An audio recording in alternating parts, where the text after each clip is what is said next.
and welcome to a Confidence on Camera lesson for Monday, May the 11th. I'm Michael Bean. You can find more about me and my classes at confidenceoncamera.com, and that'll point you towards the Biz Studio classes for kids and teens. It'll point you toward the adult classes. If you ever show up for one of these lessons and there's some adults here, don't freak out. If you ever show up here and you're an adult and there's some kids here, don't freak out. Like, acting is acting, and especially for the technical things, we want a mixed group. The more perspectives we have, the better that is for everybody. Today I want to talk about camera setup. So let's start by going over the basics. So the basics are mark, frame, slate, eyeline, eyelight. I will zip through them quickly. There are some great YouTube videos. If you follow the link to the YouTube video from today, you'll find my page, and there's a whole bunch of, basically, we cover this in different ways, with different detail in every camera session. And if you go far back enough, there's a really slick sort of 5-minute tutorial that I put together back when I was at the studio and not at my home. Mark is where you stand, so that you look good. It is the front and center of your tiny stage is the metaphor that I use when I am in class. That you don't have to stay exactly on your mark, and in fact, if you do, as we'll see with the action today, if you stay exactly on your mark, then you look like an actor. Who's stuck in a place because they think they have to stand exactly in a spot. A little bit of movement, if you know how to move on camera, helps us believe that you're a person in a place doing a thing. So movement on camera and setting up the camera and taking advantage of it is sort of the general theme of Monday's lessons. Frame is next. Frame is what the camera sees. This is a medium close-up, so top of your head to just below your armpits, a little bit of space on either side, but it means that I've got the whole width that I can move. I can go, hey, I'm over here, and I take a step, and I'm over here. That I've got this much space to move. The farther back I am, and I'm not sure how far back I can get here, but the farther back I am, the less of my eyes you will be able to see, and actually the less it'll look like I'm feeling. So one of the things that's really important, and I know it doesn't seem like a big deal, here, this is what's called a medium shot, so head down to just about my waist versus a medium close-up. But from back here, if I'm like, I've got all the feelings, it actually will look like I'm a better actor and I'm feeling more if I'm up here saying, I've got all the feelings, because that's just what we're used to with film and TV. We're used to, if we can see somebody's eyes and really see the details of what's happening there, then we get the sense that we know how they're feeling. So do not discount your camera setup at home. Get yourself set up so the camera can be level with your eyes, not shooting way down on you. It's going to look like a lot of forehead. I've got a lot of forehead anyway, so I really don't want to do that. Not shooting up on you, because that's going to be a weird angle. We're going to see a lot of chin, and there's going to be this weird shadow here. You're going to see up my nose. So approximately level with your eyes, and in a medium close-up. So head just down to below your armpits. One of the things that I see people making all the time, and this is I think they call it the rule of thirds in filmmaking. That whatever's here about a third of the way down, that's where people's main point of focus is. So the mistake I see people making all the time is this. They're like, hey, I'm doing my acting, and for some reason I'm like a disembodied floating head in a giant frame. And so it's so easy. Tip the camera down. We don't need to see over your head. We want to see you. So no space over your head. Head and shoulders, that's frame. Eye line, the imaginary line between your eyes and what you're looking at. Super simple. If you're doing a Zoom recording, then you want to have the person, you want to be a little bit on this side, but basically you have the person who's reading for you go all the way to the other side of camera. Or you can just grab the window, if you're on a laptop or a computer, the little gray bar at the top, you grab it and you drag them over to the side. So it's like, oh, cool. Now I'm looking over to the side. If instead I put that right in the middle, and I'm looking at my person, I'm talking to my person, then it'll look like I'm looking right into the lens, because it is right in the middle, right below the lens. So I want to put them all the way off on the side so that I'm like, Hey, mom, da da da da da. Da. Hey, Jerry, it's great to see you. Opposite sides of the camera, two clear eye lines. And obviously, there's a lot more to eye lines than that. But for an audition, especially, you want to keep it really simple. Two clear eye lines, one on this side of the camera, one on that side of the camera. If there's 7 people in the scene, great. The one you're talking to the most is going to be right here beside the camera on one side, and the other 6 people are going to be here. And if you have to, in your imagination, you can imagine they're all standing behind each other. You know, so, like you, it's your imagination. You can do it however you want. All I'm saying is that, like, camera-wise, it's gonna look better if you have got those 2 eye lines. Great, mom and dad, boom, same eye line, standing behind each other. 5 brothers and sisters, boom, dun dun dun dun dun, all standing behind each other. 2 eye lines. So the eye light is the light that is reflected in your eyeballs. You can see that I've got one right now, and it's because there's a big window opposite me. You know, now, this is going to look terrible, but I'll show you anyway. If I turned this around so that I had the window, I was facing the window with the camera, then I'm extremely backlit. There's no eye light. If I try and act now, I'm like, I've got all the feelings. You can't tell. You know, the convention for film and TV is that we are looking into your eyes, you know, and we can see how you're feeling. So there's that piece of it. Eye light. And I don't think I listed this at the very beginning, but check this out. If I'm here and I'm in the right frame and I've got my eye light reflected in my eyes, I'm like, I've got all the feelings. And then I plug in my microphone, yeah, and I can take the volume down. Suddenly I'm probably a lot more clear. Yeah, and from here I'm like, I've got all the feelings. You know, not only is there more nuance, you know, than the teeny, teeny microphone that is plugged into my laptop, you know, but I'm just going to seem like a better actor. So all of these are things to think about when you're setting up your self-tape setup at home. You know, you do not need expensive equipment. You know, just having a microphone that you can move closer to you, right? Anything, right? You can get a cheap one on Amazon. You know, like once we're allowed to take things from other people, you can get a used one on Craigslist. You know, like it doesn't have to be fancy. Just something you can plug into your phone or your computer. So let's take a quick look at everybody's setup so that we can, so I can use you as examples. So if I was going to spotlight Amy, for instance, you can see that she's got a teeny little eye light, but mostly she's backlit. There's an enormous amount of light behind her.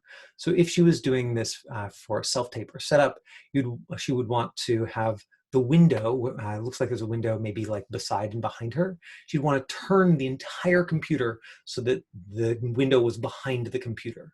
You know, the other thing is going to be a clean background.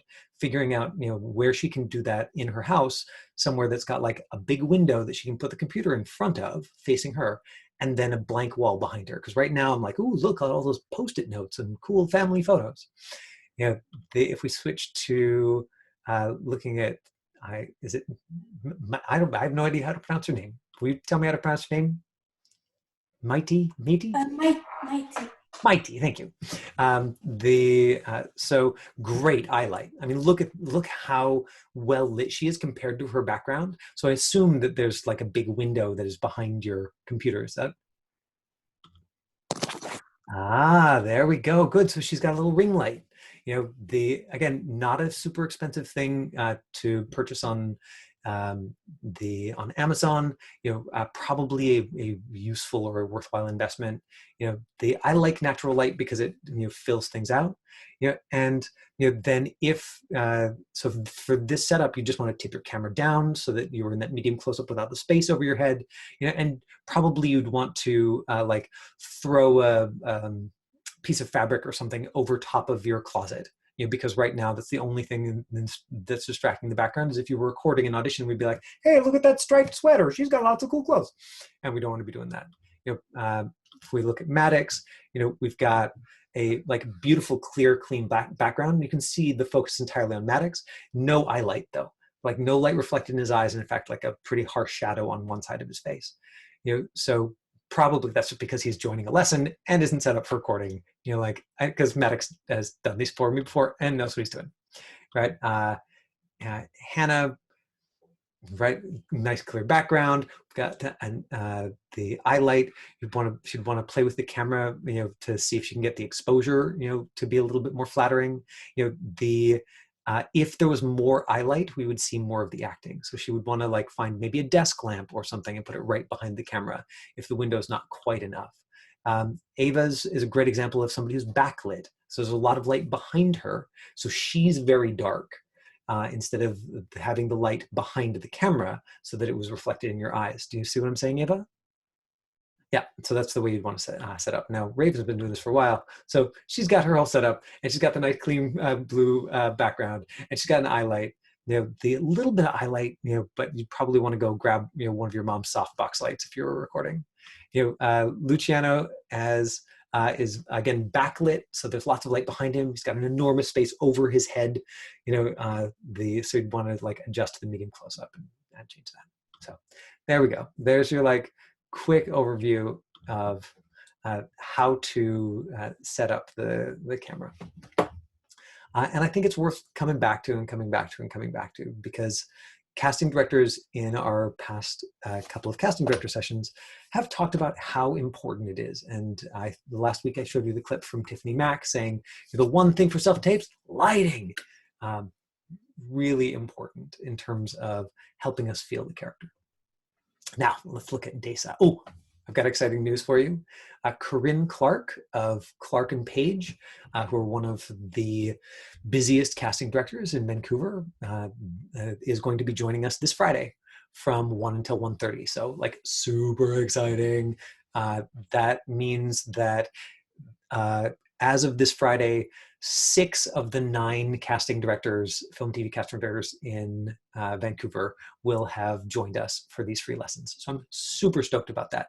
The only thing is that Corinne doesn't want to be recorded. So if you want to take advantage of that, then you will have to be here in person. So I will keep poking you about it on Facebook, over the course of the week, but if you can, make time to join us 1 to 1:30 on Friday because Corinne Clark is going to be here. And like always, I will always prioritize questions from folks who were here over the week so that there's, incentive for the people who are like my diehards and showing up all the time. Like I want to reward you by taking your questions first if I can. How many of you watched the Chris Wasenzensky video from Friday? Did any of you see that? Yeah? No? Okay, it's worth watching. He's great. Yeah, Maddox saw it, Hannah saw it. Great. Well, so they can vouch for me. Super supportive guy, and he talked about a bunch of practical things that it's just rattled through a lot of information that might help you understand a little bit more about the casting process. Now, let's move on to looking at scripts.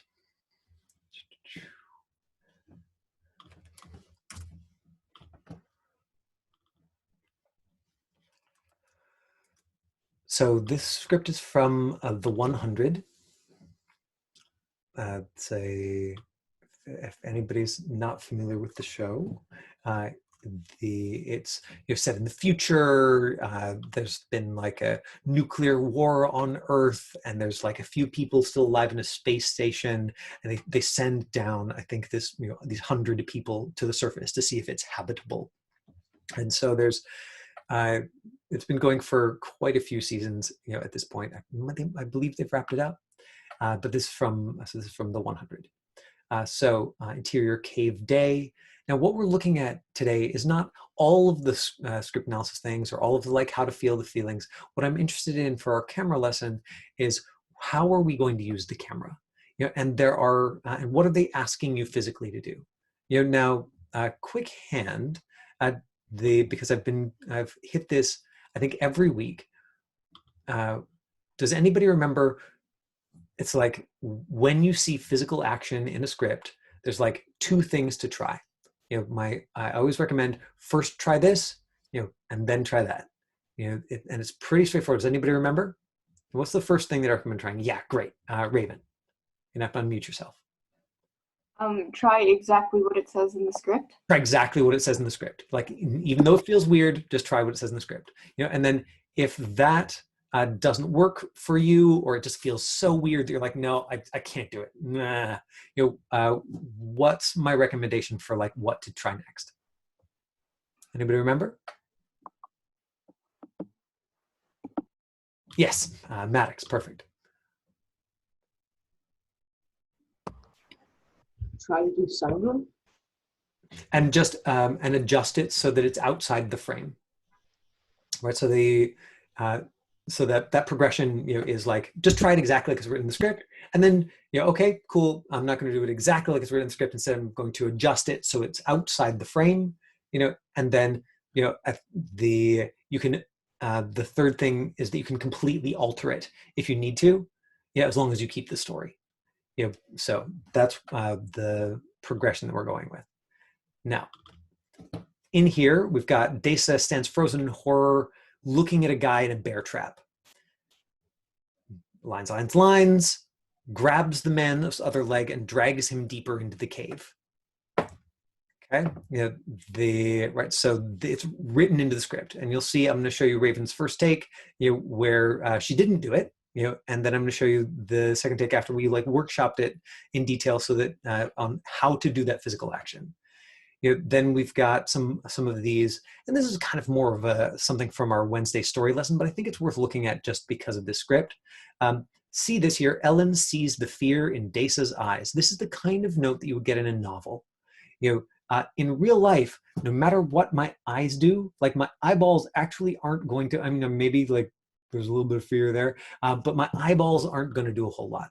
This is a way that writers of novels communicate in a few words how somebody is feeling. But in actual reality, your eyes say that, your face helps with it, your breath does part of it, the angle of your head, what you're doing with your body, your whole body communicates this thing. And so this is not a note for the actor. This is not a, here's exactly what the actor should do. This is a note for the artist who's reading this going, oh, okay, she's afraid. I get it. Right, this is our home. They want to take it from us. Right, the young girl steals her resolve. Right, very literary, very literary. And so what we did when we workshopped it with Raven is we had her take a step back here, physically move further away from the camera for the fear, physically step forward for stealing the resolve. I think we had her increase her volume, so that there's this sense of like, yes, okay, I can do this. A storm rolls over Desa's eyes, anger creeps in, and here is where you'll hear her volume go up. Now, these are physical things, and I'm a big believer in finding something honest and connecting to the feeling, and we talk about that more in the Wednesday story session. There still are ways that we can set up for camera that are not false, they're just smart. And that includes, where am I physically standing? This line, I'm going to move closer to camera. I'm going to use the frame in this way. I'm going to step from here to here. I'm going to watch the eye line go from there to there. It's dark. It's dark. This seems a little dark. It's actually much more than a little dark. It's extremely dark. She unsheaths her dagger, hands it to the girl, and the girl like slices the guy's throat, with the knife. Now, nobody's really doing this in real life. On set, even the guy whose throat is cut is going to be like, how's that for everybody? Should we do it again? Like, it's fine. It's just a TV show. But how do you do that, if you are an actor who's been given this audition script? And here's what Raven came in with at the beginning. Lisa, help me. What do you want me to do? I was like, How many are out there? hard to say. Why don't we talk to them? Right, so she's at least doing the physical behavior of like, I'm moving forward and grabbing the guy's leg, but there's no because there's no resistance, because there's no movement to it. There is no sense, if we were just watching this and didn't have the script in front of us, of what's happening. They don't want to talk. That's not. They want to kill us. You need to be strong. This is going to get bad. And you know you can handle it. This is our home. Your home. And they want to take it from us. Yes. When this is all over, we won't have to run anymore. That's right. But now, For now, we fight. yes. And quick. Like we do with the rabbits.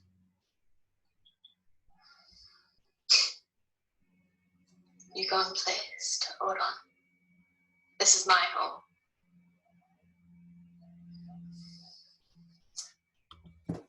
Okay, so what I want to point out is it's good acting, right? Like she's committed to it. You know, a lot of the adjustments that we made were physical. We're like, so I had her resist against herself below where the camera can see, so that instead of I'm pretending to pull something heavy, yeah, and we saw this with the lifting the motorcycle last week. You know, that if you just actually give yourself something to resist, then that changes what happens to your voice. It changes what happens to your whole body. You seem like a better actor. So this is one of those physical behavior things that where you can just get extra mileage out of it.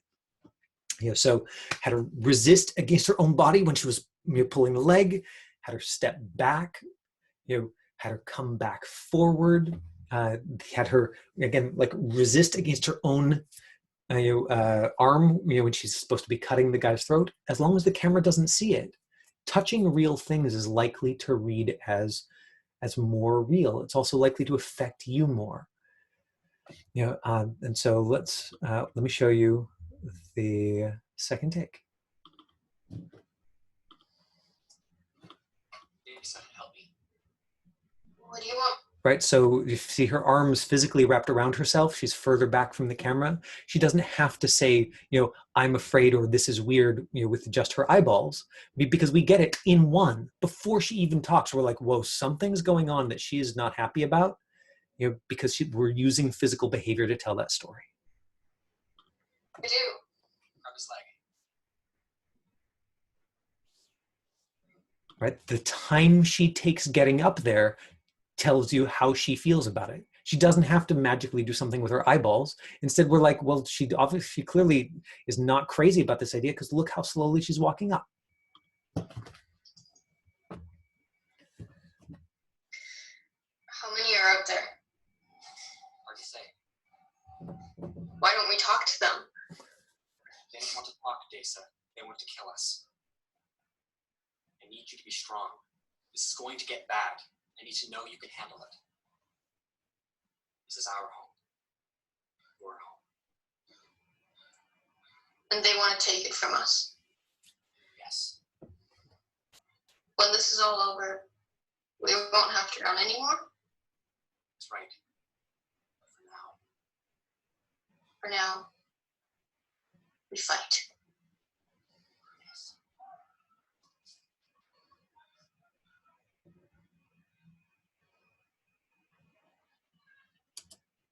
Really clear eye lines, right? The look back and forth between the guy, the lady, you know, gives us lots of emotional information. You know, so choosing your eye lines, keeping them close to camera so that we can see them, is a part of how you're setting up your scene for success. You know, we need to be able to see your eyeballs. So if we want to be able to guess how you're feeling. Your line jigs?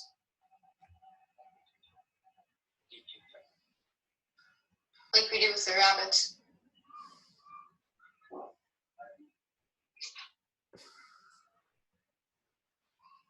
You go in place to hold on.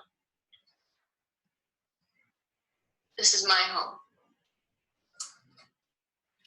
Right, and if there's a difference in the emotionality, you know, or the way that the line feels, the story that we get, because she's looking up towards us. She's looking, you know, out towards the lady she's talking to, you know, with this line at the end. You know, really clear emotional relationships start with really clear outlines. So there's your lesson in, you know, Desa and the 100. I pulled a couple of short scripts because I wanted to, right. Yeah, we should give Raven a round of applause because she's here, like, yay! Because, and thanks for letting me show your work, Raven. I didn't mean to spring that on you. Appreciate it. Let me pull up another option, just so we have something like kind of fun that I can show you as an example. So here we go, sticky locker. So this is where if you want to be able to do the demo, I'm going to put myself in the speaker view so that you're just little and not distracting, but you're going to want to stand up, so that you can try this thing. Like I said, it's not going to be lines, it's just going to be physicality. This is from a script that I workshopped with, actually with Luciano, who is here just, last week, I think. So this is from a show called The Game that I don't know anything about, but would have to go to IMDb and look up. And what we've got at the very beginning is Cody is struggling to close the locker door. Come on, come on, want some help. He wheels around to see Jessica standing there. Help doing? He tries to stand in front of his locker, blocking it. If you don't use that physical behavior at the beginning of the scene, then you're really missing a lot of the scene. Here's the girl is, he's really into the girl. He makes a complete fool of himself trying to impress her. The harder he makes it at the beginning, so the more he's struggling with his locker, then the funnier it is to see him try and be cool afterwards. Because the audience sees him being so completely uncool. And this is the spot where, if you want to try this out, if we got somebody standing up, then we want the physicality, and so all you need to say is, come on, come on. We're just going to do this opening beat, of clear eye lines. Now, one eye line, so just one side of the camera is going to be the locker. Just the other side of the camera is going to be the girl. You pay attention to where the edge of your frame is, so you're not going, come on, come on. You're using just below the edge of the frame. So let me stop the share. Who's going to demo for me? Yeah, you've already done all the demos. Okay, well, we do that one. Mete and Maddox, will you two stand up and get ready to give it a shot? Okay, and then I'm going to unmute you, Raven, or you unmute yourself.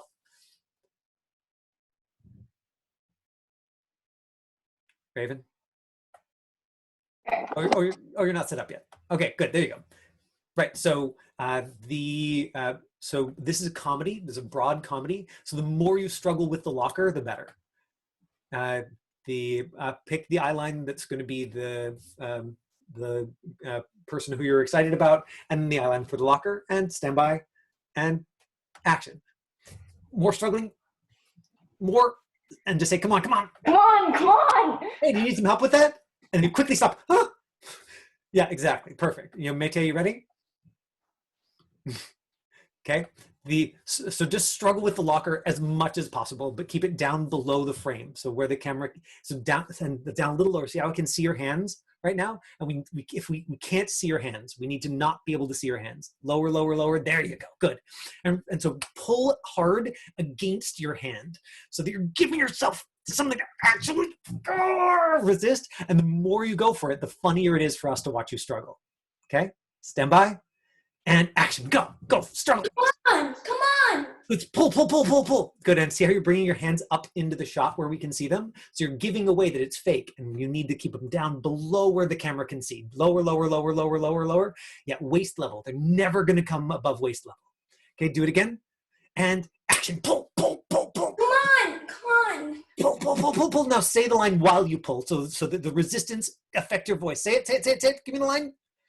Say the line. Come on.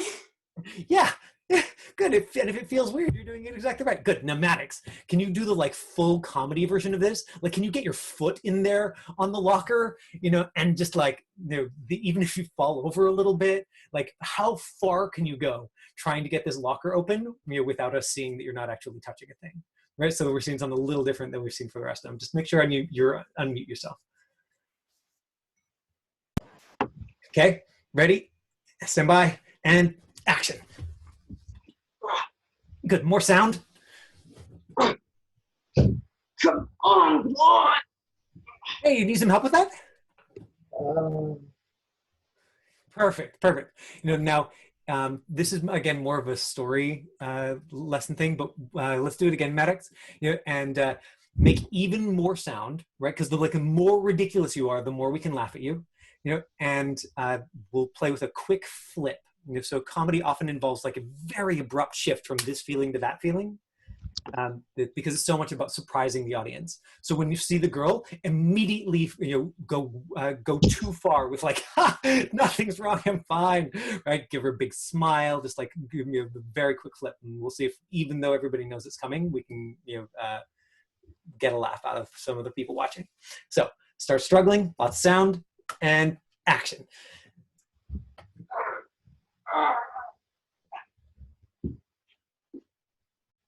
Hey, do you need some help with that? Big smile immediately. Right. Yeah. So that quick flip, Maddox gave us, like a dramatic turn, and maybe that's what we'll talk about on Wednesday is some of the conventions for big, broad comedy. In drama, you do exactly what Maddox did, which is like, I'm seeing the thing, I'm taking the time, I'm processing it. The bigger the comedy, the more likely you are to be like, strong feeling, whoa, strong feeling, like instantly, snip, snip. It's called a flip or a turn. Depending on sort of which comedy teacher you like, but you'll notice that as soon as you start looking for them, you'll notice them, especially in kids comedy, especially in like bigger, broader comedy. Okay, unmuting everybody. Do y'all have questions?